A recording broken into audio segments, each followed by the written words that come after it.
Shalom everyone, hope all is well. Be'ezrat Hashem, we're picking up Masechet Sanhedrin today with Yud Amud Aleph, with 10a. Be'ezrat Hashem, we're going to have two sections in today's learning. The first is going to be a conclusion or a continuation and a conclusion of yesterday's Amud, where we were discussing scenarios of Rav Yosef and Rava regarding testimony employing the principle of palginan dibura. And the second section we'll get to today will focus on the malkot we had in the Mishnah, Tanakam and Rav Yishmael, regarding how many judges are necessary to adjudicate cases of malkot, of lashes. Our learning should be, again, as a refuah shleima, a speedy recovery for Yaakov ben Dinah. We should hear good news, Be'ezrat Hashem, soon. Now, we're going to begin the fifth line on the page on Yud Amud Aleph, Be'ezrat Hashem. V'amar Rava, ploni ba'al nara ma'orasa. So we're going to begin. The first one is line Lo Amrinan. The end of the line, V'amar Rava, ploni ba'al nara ma'orasa. Just a brief introduction before we begin. We're in the middle of a sugya here, very interesting sugya, that Rava has taught us this idea of palginan dibura. Now we remember there's a concept of eidim who come into court and they testify about something. So if it turns out that they're eidim zomemin, which means they are false witnesses, that other two eidim come and tell them, you were with us on that day, you could not possibly have known, they receive the punishment they were trying to have leveled against the defendant. That's kasher zamam lasot la'achiv, what they were trying to level against the defendant, they end up getting. We also mentioned the idea of palginan dibura. According to Rava, you can take one statement. There's two implications of that one statement. One will accept, the other one we cannot accept because there's some personal involvement, like it's Adam Karov Etzel Atzmo, he said Etzel Ishto. We spoke about that at the end of last week. So we're going to pick up today with two more psakim of Rava with these same principles. So the Gemara says like this, V'amar Rava, Ploni Baal Nara Ma'orasa, fellow walks into court, and he says as follows, Witnesses walk into court and they say, Reuven, they identify this man, Ba al Nara ha'ma'orasa. He had relations with a Na'ara. Now, Na'ara is a specific stage in a girl's development, around 12 years old. Ha'ma'orasa, but she was also Ma'orasa. Ma'orasa means she had already accepted Kiddushin. So she was married. Now, she hadn't consummated with Nisuin, but she had accepted Kiddushin. Now, they did not identify which Nara Ma'orasa this was. So really what they're testifying here is a pure capital case. They're saying this fellow's chayav mita. He had relations with a girl who was married. She may have been willing, but the point is we don't know who that is. We saw him having relations with this girl. We know that she was a Nara Ma'orasa. She was a married girl. Therefore, he is chayav mita. That's essentially what they're saying. And we cannot identify who the girl is. But then those witnesses turned out to be zomemin. So the halacha is neheragin ve'ein mishalmin mamon. They will end up being killed because they were trying to kill this fellow in court, but they don't pay money. Now, why don't they pay money? Because what money are we talking about here? The ketuvah that girl would have potentially lost if this was true. But the problem is we don't know who that girl is, so they wouldn't have caused her to forfeit money anyway. So therefore, all that's going to happen here is those witnesses that were zomemin will be killed, but they won't have to pay money. That's where they did not specify which girl it was. But, continues Rava, Bito Shel Ploni, if they say this fellow Reuven had relations and they identify which Nara Ma'orasa, the daughter of Ploni, they specifically say who it was, and then they turned out to be zomemin, neheragin umishalmin mamon, so then they will be killed, and they're going to have to pay for the loss of the ketuvah they would have caused that Nara Ma'orasa that they identified.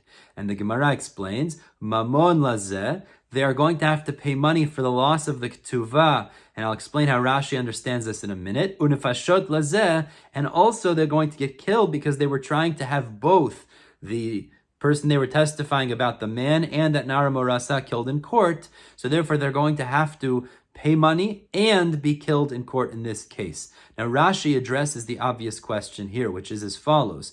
We learned earlier that if witnesses are attempting to employ monetary payment and a death type of punishment on the same person, so then we say kamle b'deraba minei, which means that they get the more severe punishment, which is death, and they don't have to pay money. So Rashi says, but wait a second, in this case, the same girl that they were testifying about who should be chayav mita also would have forfeited her ketuvah. So why are these eidim then chayav to pay? You should say kamle b'deraba minei. So Rashi explains it's different over here. In the case when the girl's already a nisu'ah, she's already consummated the final stage of marriage, in such a case, they were causing her to be killed and her to forfeit her ketuvah. So therefore, if they're going to be killed, they won't have to pay money. But here, she's a na'ara ha'me'orasa. She's a girl who accepted Kiddushin, but she's a Na'ara. And a Na'ara, we learned to Masechet Kiddushin, is still in the domain of her father, which means who is really going to forfeit the Ketuvah here? Not her, actually her father, because since she's still at the stage of Kiddushin and she's only a Na'ara, she's not considered a full adult yet, the father would actually get the Ketuvah in this case. So they're causing the father, that's a Mamon Lazeh, means they would have caused her father to forfeit the Ketuvah, and then her and the suspected adulterer to be killed. Therefore, there's two different characters that they were going to cause loss to. And in such a case, we're not going to say Kamle B'drab Minei, not only would they be Chayamita, but they're also going to have to pay for the money they would have caused the father to lose. That's what Rashi explains here. Beautiful. That is the first case of Rava. Let's move on to the second now. And this is very similar. Amar Rava, Rava continues and says, if the witnesses walk into court and they say, Ploni Rava Shor, they say, again, a similar idea, the distinction we made before. They walk in and they say, we saw Reuven having bestiality, having relations with an ox. Now they said an ox, unspecified. We don't know whose ox it is altogether. When they turned out to be eidim zomemin. So now again, ne'eragin ve'en mishalmin mamon. They will be killed because they were trying to have Reuven killed because the punishment for bestiality is death. But they don't have to pay money, because what would the payment of money be for? Is that, we know, we learned this earlier. If someone has relations with an ox, with an animal, the animal is also killed. But here we don't know which animal it is, so therefore we're not going to take that into account. All these witnesses will then have to be punished with is that they'll be killed and not have to pay money. But if they say Shorosh al Ploni, they say he had relations with someone, they say this guy with Reuven had relations with Yaakov's ox. So now we know which ox it is, and they identified it. So now what happens is they're causing a death and a monetary loss, because they're causing Reuven to be killed, and they're also causing Yaakov's ox to have to get killed as well, which is the halacha by someone who had relations with an animal. So if they said Shorosh al Ploni v'huz, when they turned into zomemin, two others came and said you couldn't have known because you were with us, so then Raginu mishalmin mamon, then they will also get killed because they were trying to kill Reuven, but they're also going to have to pay money back to Yaakov in this case, because they would have caused his ox to be killed, which is a monetary loss for him. So Mamon Lazeh, this is a scenario where they caused a monetary loss to the ox owner, or potentially, and therefore they'd have to pay him. And therefore and it also get killed because they would have caused Reuven to die. So in this case, they'll get the double punishment, because it's two different characters they're testifying against. Therefore, they absorb both, and we don't say Kamle B'drab Minei. Asks the Gemara, Hatu Lamali, why do I need this second chidush regarding the ox? It's essentially the same thing as the case of Na'ara Morasa. Meaning, what's really the chidush here is if they specify who is the girl, or they specify who is the ox, so then we could identify that there was a real monetary loss here for another person, and therefore they would have to be both killed and pay for the money. That's really the chidush. But if they don't specify, there's only death because there's no monetary loss. So then what's the necessity of saying the second case with the ox that's not already illustrated in regards to the Na'ara Morasa? Hatu Lamali, so the Gemara answers, Hainuhach, this is the same thing. So the Gemara answers, Mishum de Kabai Ba'aya Iluya, because Rava wanted to pose a she'ela, question, on this second case. So really, you're right. The second case is not inherently a chidush, but this shaila that he's about to ask, this followed that second case. So we introduced it with the second case. What was the shaila that he asked? He said like this. What happens? The Rava posed the question as follows. Where he specifically says Reuven had relations with Yaakov's ox, so we say he has to get killed for attempting to kill Reuven, and he also has to pay money to Yaakov for attempting to have Yaakov's property destroyed. But Rava posed then another question. Debayi Rava, Ploni Rava Shori Mahu. What about if the witnesses walk into court and they say, this guy, Rava Shori, he had relations with my ox. So Mahu, now what's the halacha? Now this poses a very interesting question, because we learned earlier, Adam karov etzel atzmo, person's considered a relative of himself, person's considered a relative of his wife, he's not believed about that, and we'll say palginan dibura, we don't trust him about himself or about his wife, but we could trust him regarding the other fellow. Now he's testifying about his ox, his animal. So mi'amrinan, do we say, now let's read it inside and I'll explain to you how Rashi says a little bit differently with a chidush. Mi'amrinan, do we say Adam karov etzel atzmo? We do say a person's considered a relative of himself, so he wouldn't be trusted regarding testimony that affects him, but he would be trusted regarding somebody else. We say palginan dibura. But ve'ein Adam karov etzel mamono. He's not considered a relative regarding his money, which means we would say is, he is trusted regarding his ox. So not only would that fellow be put to death, but also, he would also have to lose the ox. The ox would have to be killed as well, because that's not considered karov. He's not considered related to the ox in that sense. O Dilmor, perhaps we'll say, Amrinat Adam karov etzel mamono. We say no, he is considered related to his money or connected to his money. So he would not be trusted about it, only about the other fellow. The other fellow is killed, but he's not killed. But the ox is not killed. So Batar Debaya Adar Pashta, after Rava asked this question, he resolved it and he said, Adam karov etzel atzmo, he is considered a relative of himself. Ve'ein Adam karov etzel mamono, he's not considered connected to his money, so therefore he'd be trusted regarding the ox as well, and therefore the ox would have to be killed in this case as well. Now Rashi explains, I just want to add what Rashi says, because he really explains a little bit of a chidush, how to understand this. Really, logically speaking, if it's my money, I shouldn't be allowed to testify about it. Even though we did say before, Hodat baldin kemei eidim dami, but I shouldn't be allowed to testify because this is something that directly affects me. L'chaora, you'd say. So the way Rashi explains is like this. When we said above, palginan dibura, what we were really saying was, we don't trust you regarding yourself, we don't trust you regarding your wife, but we split your words in half. So we don't trust you regarding the implication that's personal. We do trust you regarding the implication that's outside of you regarding the other fellow to put him to death, for whatever the scenario was we had earlier. So what the Gemara is saying over here is like this, is that if we would say, Adam's not considered karov etzel mamono, so what we would really be saying is like this, since you're trusted to put the other fellow to death, so we're not going to say palginan dibura, and we're going to say over here, if you're trusted to put the other one to death, almost like the migu we spoke at before, you'd also be considered trusted regarding your money, and therefore your ox would be killed as well. Or do we say, no, you can't say such a thing. Granted, you're trusted regarding the other fellow to put him to death, but palginan dibur, you have to make a distinction and say, regarding your money, you're not considered trusted, because it's karov, it's considered connected to you, and therefore you shouldn't be allowed to also be trusted to have your money destroyed in this case. And that's Rava's conclusion, is that you are trusted regarding your money. We don't say, karov etzel mamono, and therefore if you're trusted regarding the other fellow, you're also trusted regarding your money. Okay. Beautiful. That's the end of that sugya.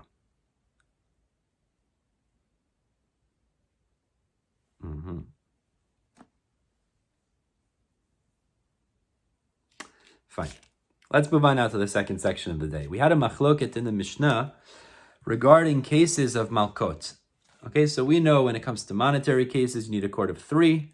When it comes to capital cases, you need a court of 23.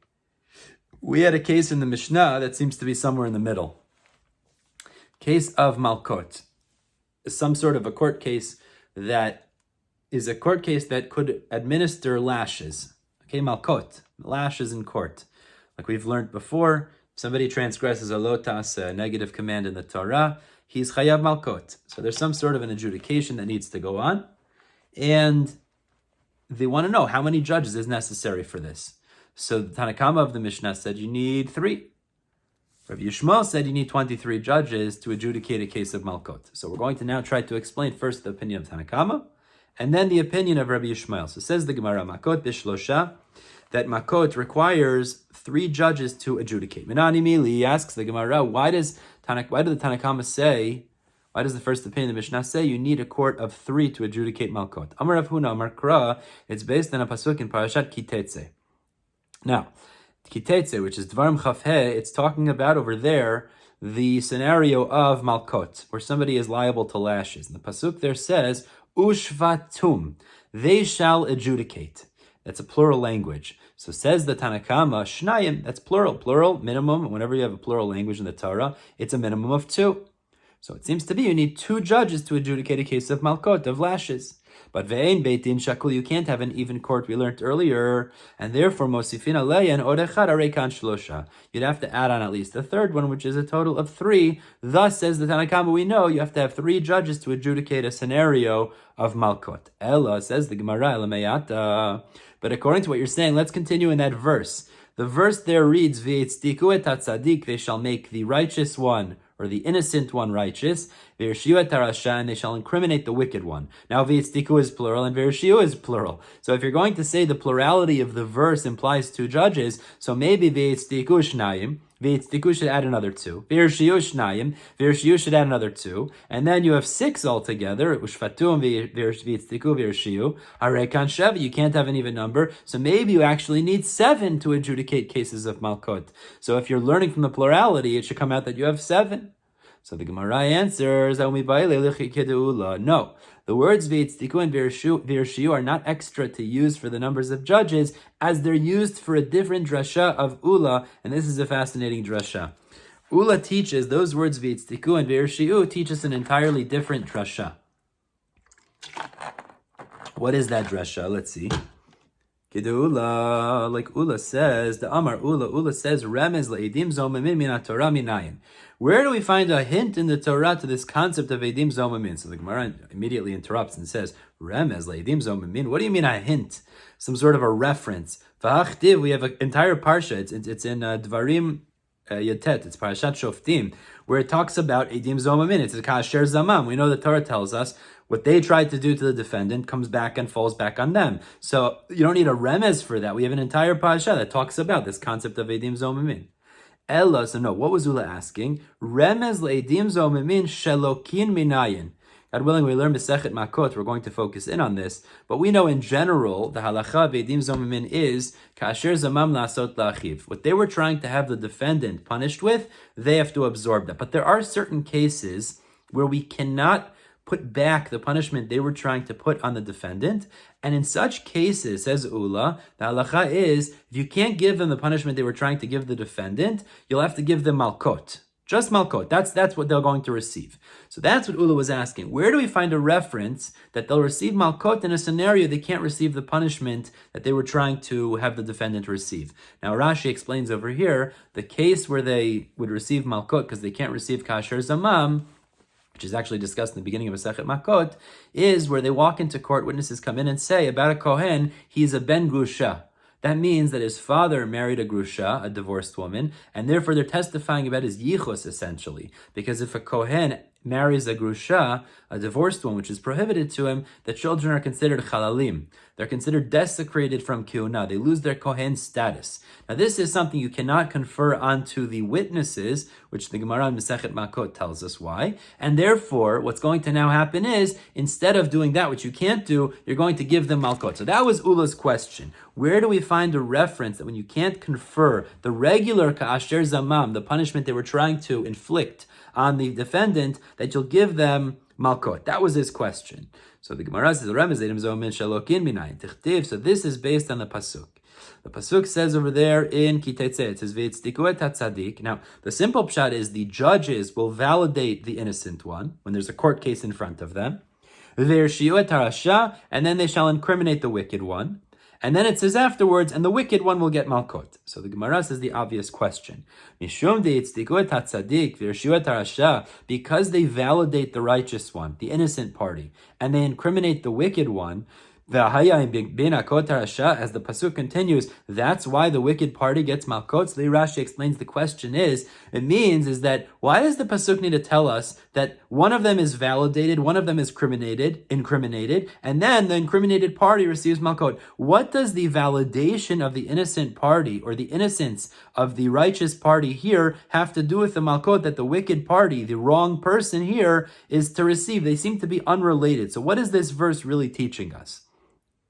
So the Gemara says, Ula explains, Ella. So he says, no, there's a different way to read this pasuk altogether. So you have to have the pre-pasuk, what's before the pasuk, and then what the pasuk starts with. What happened was like this. This is how Ula explains the verse. Eidim she'ershi'u et hatzadik. We're talking about where the first pair of witnesses, who would eventually turn out to be zomemin, incriminated a righteous person. It means they testified negatively against somebody that he had done a crime that he had not done. Meaning they said something that's not true about him. Eidim she'ershi'u et hatzadik. Witnesses incriminated a righteous person. That's the first group. And then the pasuk picks up, Va'atu eidei achrina, and then a second group of witnesses shows up in court, and this is where the verse reads, V'hitztiku et hatzadik d'meikara, and they validated the original righteous person, meaning they came in and they said, no, you first group of witnesses couldn't possibly know about this testimony because you're with us on that day, thus they made innocent the person this first pair was testifying about. V'shav'inu lahanach risha'im, and was mivirshu et harasha, and they incriminate these first pair of witnesses. They become wicked because they were lying.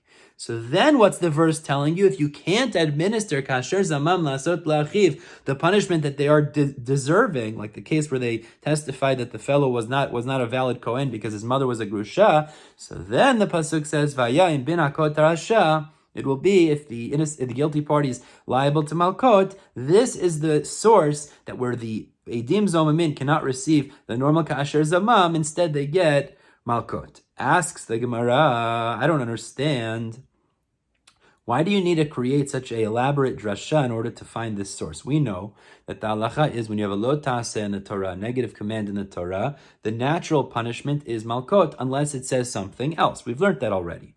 So asks the Gemara, why don't we just learn it from the lo ta'aseh of not testifying falsely? It says lo ta'aneh b're'achayit shaker. You're not allowed to testify falsely about your friend. That's a lo ta'aseh, a negative command. So that should be enough. They did that. They transgressed that lav, that lo ta'aseh, and therefore they should be liable to malkot based on that. So why does Ula need to find this drasha v'yitzdiku? It should be sufficient from lo ta'aneh. So the Gemara answers, Mishum dahav le'lav she'en bo ma'aseh, because lo ta'aneh is a lo ta'aseh, it's a negative command with an inaction. You're not doing an action. Testimony, speaking, is not an action. V'chol lav she'en bo ma'aseh, and any lav, a negative command, that does not have an action associated, ein lo kin alav, you do not get malkot for it. This is a rule we learn in Masechet Makot at length, that when you have a lo ta'aseh, a negative command that doesn't have a action associated with it, you can't get malkot for that. So therefore, lo ta'aneh wouldn't be enough to tell us that where they testify falsely against the defendant, they'd be chayav malkot, because that's just false testimony. It's not actually an action. Therefore, we need the drasha, b'yitzdiku et hatzadik, v'yirshu et harasha, to teach us where the witnesses cannot get kasher zamam. Instead, they get punished with malkot. But the bottom line that we're saying here is, according to the Tanna Kama, the reason you need 3 is because ushvatum. Ushvatum teaches you 2 in the parasha of malkot, and you can't have an even court. Rather, you need a third one. So therefore, it's a total of 3. You have the pasuk v'yitzdiku v'yirshiu, that's used for a different drasha, as we explained. That's the position of the Tanna Kama. Let's move on now to Rabbi Yishmael. Mishum Rabbi Yishmael Amru, Be'esri Mishlosh, Rabbi Yishmael said, you need to adjudicate cases of malkot, of lashes in court, in front of a court of 23, a capital court. Asks the Gemara, my time is Rabbi Yishmael. Why does Rabbi Yishmael say you need a court of 23? So we have 2 terutzim, 2 answers. Amar Abai is the first answer. Atya Rasha Rasha. There's the Gzera Shava, which is Rasha Rasha. Chayavei mitot, which is comparing malkot from chayavei mitot. We know there's a concept in the Torah.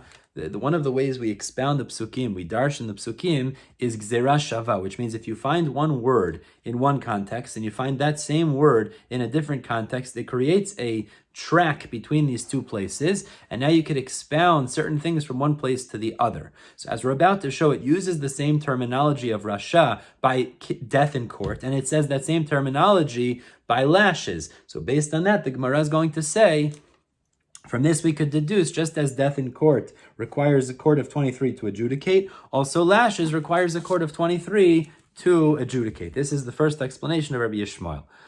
Because it says in Parashat Ki Tetzeh, when it talks about malkot, vaya im bin hakot harasha. if the guilty party is found to be, if he's guilty, he's chayav malkot, and rasha, it says in that context of malkot. V'chtiv, and it says hatamin, which is parashat maaseh, when it talks about death in court, asher hu rasha lamut, he is a rasha, wicked person to be put to death. Ma la'alan be'esrim v'shlosha, just as death in court is only administered with a court of 23, afkan be'esrim v'shlosha, malkot is also only given, adjudicated in a court of 23. This is Abai. Abai is Gzera Shava. Beautiful. Rava says actually there's a logic associated. This is a fascinating logic. Rava says, malkot b'makom mita omedet. Lashes is actually in place of death. Rashi explains something fascinating over here. Once a person transgresses a lo taseh, that's a command of Hashem, it's fitting that he should die. So there's 4 types of deaths that in Beit Din that one could receive. We know skila is stoning, sreifa is burning, hereg and chenek is beheading and choking. Says Rava, actually, if you transgress a lo taseh, you should be chayav mita. Lashes is a type of mita. You're not actually dying, but it's in the place of death. It's like one of the ways of administering death in court. So the beating you get with lashes is associated with death. Therefore, says Rava, based on that, just as death requires we know the halacha is you need a 23-person court to adjudicate. This is a type of death, so it also requires a 23-person court to adjudicate. Interesting svara that Rava says. Asks the Gemara on this, Amar Rav Acha b'Eidim Rav Rav Ashi. So Rav Acha, the son of Rava, asked Rav Ashi, it sounds like he was challenging his own father's answer. He said, Ihachi, if that's true, if it's true that the reason you need 23 lashes, 23 judges, is because lashes is considered like a form of death being adjudicated in court. So umdina lamali, we know that the halacha is, if somebody did a lo taseh and he was liable to lashes in court, they would bring in the court doctor, and the court doctor would say, really, meikaradin, you should receive 39 lashes. But we don't want this fellow to die during the lashes, so evaluate his health and his strength. Tell us how many out of the 39 he'll be able to receive and not die. But says Rav Acha b'Eidim Rav to Rav Ashi, if lashes is essentially a form of death, why do we need to make such an evaluation? Lash him 39 times. If he dies, he dies. That's what he was deserving anyways, because lashes is essentially a form of death. So Amar Rav Acha b'Eidim Rav Rav Ashi, Ihachi, if that's true, umdin alamali, why do I need an evaluation in court how many lashes he could handle? Lemachi, I just hit him. Ve'imayit lemut, and if he dies, he dies. No problem, that's considered a form of death anyway. So Amar Lei, so Rav Ashi said back, no, you can't, because the pasuk tells us, Amar Kra, v'niklal achicha le'einecha. It says that when he receives the malkot, v'nikla achicha le'einecha, literally means your brother will be demeaned in front of your eyes. But the way we interpret the pasuk is, he has to be your brother, which means it can't be that during the malkot he's going to die. As the Gemara says, ki machit, when you hit him, agava dechayim machit. Only on the back of a live person should you hit, which Rashi explains means like this. Let's say he could only handle 18, and you give him 21. So the problem is that the moment you hit him 18, and then you hit him a 19th, and then he dies, the last 2 you're giving are on a dead person, but it says, achicha, it has to be your brother that you're administering these malkot to. And now he's a dead person, he's not your brother anymore, he's dead. So therefore it must be, says the Gemara, that it has to be based on how many you could actually handle. Otherwise, if you're killing him and then administering more, you're not administering it as the pasuk says.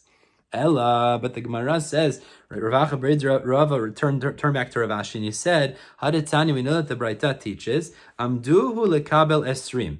If the court doctor evaluated the criminal over here, and they decided that he could handle 20 lashes, Ein makinoto ela makot hareuyot lehishtalesh. You could only hit him with a number of malkot, of lashes, that is fitting to be a divisible by 3.